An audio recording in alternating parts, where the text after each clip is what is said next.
Breaking, Muunda demands Chawama victory after Sampa's shocking arrest. Zambia election drama, a political arrest. A disputed election. And now, a direct demand to Zambia's electoral body. After the arrest of Miles Sampa, Morgan Muunda is calling on the ECZ to immediately declare him the winner of the Chawama by-election. Is this a legitimate claim or a dangerous precedent for Zambia's democracy? Good day, viewers. Welcome to another edition of the InspirAfrica Official. I'm Nakash. Well, it's been quite an eventful week here as we continue to monitor the political landscape across the continent, and today, we're diving into a story that has absolutely electrified Zambian politics in the most unexpected way. Breaking, democracy under siege in Chawama.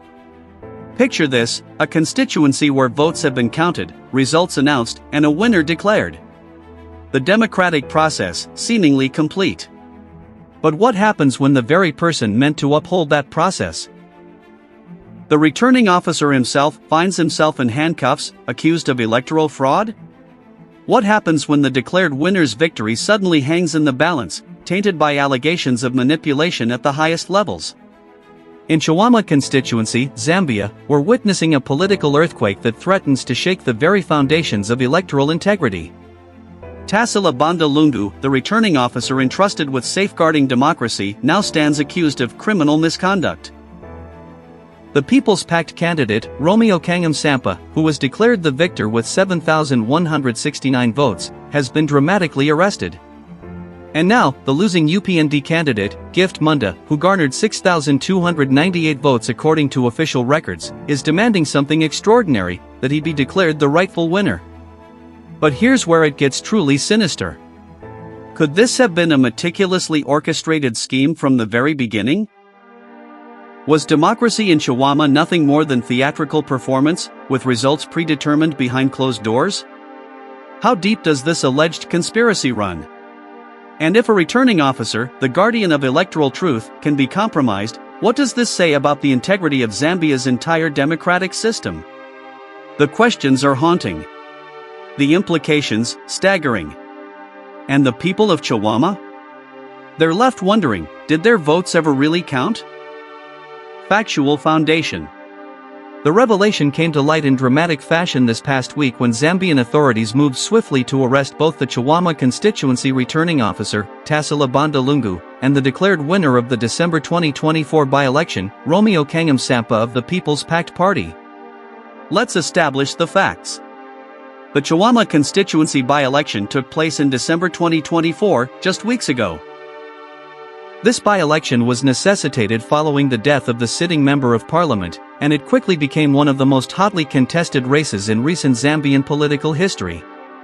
The stakes were high, with both the ruling United Party for National Development, the UPND, and the opposition People's Pact throwing their full weight behind their respective candidates. On election day, voting proceeded, and when the Electoral Commission of Zambia tallied the results, Sampa of the People's Pact was declared the winner with 7,169 votes. Gift Muunda, the UPND candidate, came in second with 6,298 votes, a margin of 871 votes. The results were announced officially, and Sampa began his preparations to take his seat in parliament. But suspicions began to surface almost immediately. Sources within the Electoral Commission of Zambia started raising red flags about irregularities in the vote tabulation process. Questions emerged about the conduct of Tasila Lungu, the returning officer who had overseen the entire electoral process in Chawama. Whispers of possible vote manipulation began circulating in political circles. Then came the bombshell. Zambian law enforcement, acting on what they described as credible evidence of electoral fraud, moved to arrest both Tasila Lungu and Sampa. The charges? Electoral offenses that could potentially invalidate the entire election result. The timeline of events moved rapidly from that point. Within 48 hours of the arrests, Gift Muunda, the UPND candidate who had officially lost the election, came forward with a stunning demand. Speaking through party representatives and in public statements, Muunda declared that he should be immediately installed as the Member of Parliament for Chawama, arguing that if Sampa's victory was secured through fraudulent means, then he, as the legitimate vote-getter, deserved the seat. Direct evidence. Gift Muunda didn't mince words when addressing the media about his demand for the Chawama seat. In a press conference that captured national attention, he stated, "The people of Chawama made their choice clear. But that choice was stolen from them through the criminal manipulation of a returning officer who betrayed her oath and a candidate who was complicit in that betrayal. I am not asking for a favor. I am demanding what is rightfully mine and what the true votes of Chawama reflect." When pressed by journalists about whether he had concrete evidence that he had actually won the election, Muunda responded, "Look, the evidence is in the arrests themselves. Why would the authorities arrest both the returning officer and the declared winner if there wasn't substantial proof of wrongdoing?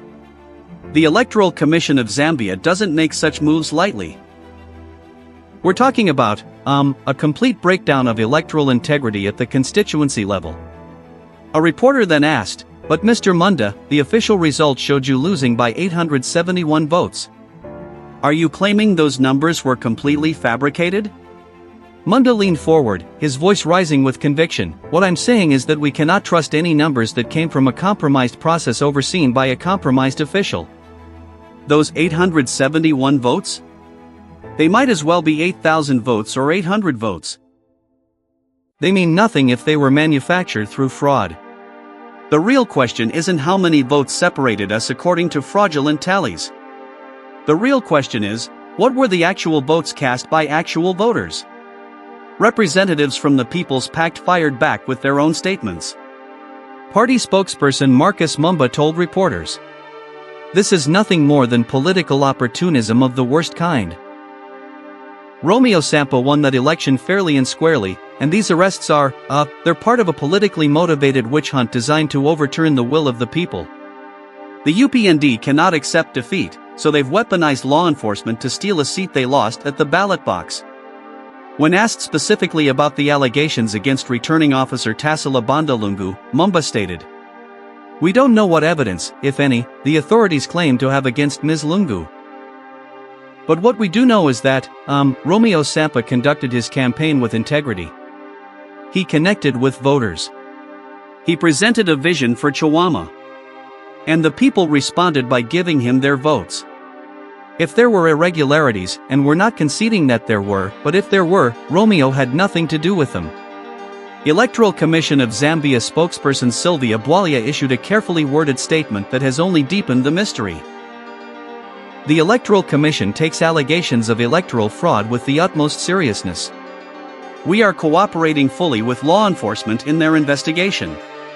Until that investigation is complete and any legal proceedings are concluded, we cannot comment on the specifics of the allegations against Ms. Tasila Bandalungu or any other individuals. What I can say is that the integrity of our electoral process is non-negotiable, and we will take whatever steps are necessary to ensure that integrity is maintained. When journalists pressed her on whether the ECZ was considering nullifying the Chawama results, Bwalia replied, "That determination will be made through proper legal channels. The ECZ does not have the unilateral authority to simply overturn announced results. There are constitutional procedures that must be followed. What we can do, and what we are doing, is providing all relevant information to the appropriate authorities." Deeper analysis. This extraordinary situation in Chawama raises profound questions about the vulnerability of Zambia's electoral system and the mechanisms, or lack thereof, for addressing electoral fraud when it involves those meant to safeguard the process itself. Legal experts have pointed out a troubling gray area in Zambian electoral law. Professor David Mwansa, a constitutional law scholar at the University of Zambia, explained to local media. The law provides clear procedures for challenging election results through the courts. What it doesn't clearly address is what happens when the fraud is so fundamental, when it involves the returning officer herself, that the entire result becomes suspect. Muunda's demand to simply be declared winner is legally unprecedented. Normally, if an election is found to be compromised, the remedy is a fresh election, not simply handing the seat to the runner-up. But political analysts see this as more than just a legal question, they see it as a test of Zambia's democratic institutions. Political commentator Ruth Chisupa noted, "What we're really asking here is, can our democratic system handle corruption at the administrative level?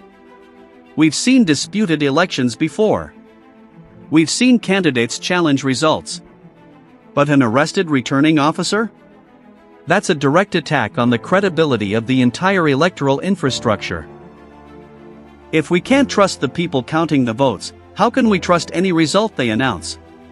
The UPND, understandably, sees opportunity in this chaos. As the ruling party, they're framing this as vindication of their concerns about electoral integrity in opposition-controlled areas. UPND Secretary General Batuk Amenda stated publicly, "This incident in Chawama confirms what we've been saying all along. That there are elements within our electoral system who are willing to subvert democracy for political gain. The question now is, how many other constituencies have experienced similar manipulation that simply wasn't caught?" But opposition parties have countered with their own narrative, suggesting that the timing of these arrests, conveniently reversing a UPND loss, is itself suspicious. The arrests came weeks after the election, after Sampa had already been declared winner. Why the delay? Opposition commentators have questioned whether political pressure influenced law enforcement's timing. There's also the human element that cannot be ignored. The people of Chawama are caught in limbo. They went to the polls believing they were participating in democracy. They waited for results. They accepted those results. And now they're being told that everything might have been a lie. The psychological impact of such a revelation on civic trust cannot be overstated. Further complicating matters is the question of what happens next procedurally. If the investigation confirms fraud, several scenarios are possible. The results could be nullified and a fresh by-election ordered, meaning voters would have to go through the entire process again. The courts could determine that despite the fraud, there's insufficient evidence that the outcome was actually affected, meaning Sampa could potentially keep the seat. In the most dramatic scenario, if prosecutors can prove that specific votes were fabricated or suppressed in a way that definitively altered the outcome, a court might theoretically award the seat to Muunda, though this would be virtually unprecedented. What's clear is that there are no easy answers, and the resolution of this case will likely set important precedents for how Zambia handles electoral fraud allegations in the future. Well, viewers, that's where things stand in this absolutely extraordinary situation unfolding in Chawama. We're looking at arrested election officials, a declared winner in custody, a losing candidate demanding to be declared the winner, and an entire constituency left wondering whether their democratic voice was ever actually heard. This is a story we'll be following very closely in the coming days and weeks. As more details emerge from the investigation, as court proceedings begin, and as Zambian institutions grapple with how to address this crisis of electoral integrity, we'll be here to bring you the latest developments. Thank you so much for watching today's edition of InspirAfrica Official. I want to hear from you in the comments below. What do you think should happen in Chawama? Should Gift Muunda be installed as MP? Should there be a completely fresh election? Or is there another solution we haven't considered? Drop your thoughts below, I read them all, and your perspectives help shape how we cover these important stories. We'll be back tomorrow with more news, more analysis, and more stories that matter to our continent. Until then, stay informed, stay engaged, and keep believing in the power of democracy even when it's tested. This is Nakash, signing off. Take care, everyone.